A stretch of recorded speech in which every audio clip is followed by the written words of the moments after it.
Hello, and thanks for joining us. Fulbright Grant recipient John Riley recently returned from India, where he had the opportunity to teach physical chemistry and an ethics component on nuclear weapons. John, it was yesterday you were sitting here and we were excited about you going. Yes. And you've returned with a Ganeshi. I did. I brought a Ganeshi to show you the vibrancy of the culture. This is a Ganeshi from the celebration of Ganesha's birthday, Ganapati. And they make these statues. They're on the streets. They go from this size up to 6 feet, 7 feet, 8 feet tall. Paint the picture for us. Tell me what it was like in India. It was a sensory overload. That's the best way to say it. Colors. Colors, smells, sounds, sights, taste. Every sensory organ is stimulated there. It's overwhelming at first. And after 6 months, we got used to it. And so when we came back here, it's sort of sensory underload. We're all dull now, aren't we, John? Yeah. It was a little dull coming back because it was cold and no one was out and everyone was quiet. Talk about the people of India. They're wonderful. Such great hearts. They're very intense with their emotions. Yeah. And so I talked to my astrologer there, because I went to an astrologer, I got a ring. And we talked about the difference between Western cultures and Indian culture, Asian culture. And one of the things was the Indians are ruled by their hearts.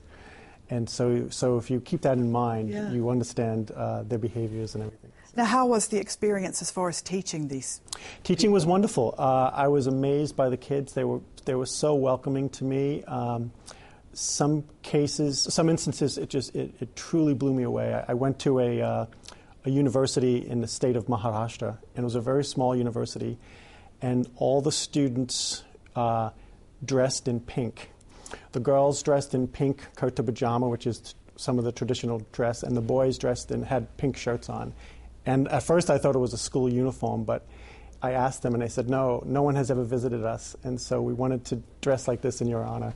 And it almost brought me to tears. This was a life-changing trip, one you'll remember forever. What is it that you learned about yourself there? I learned I can take a lot of spice in food. No, I think I've learned how to live in another culture, to thrive in another culture.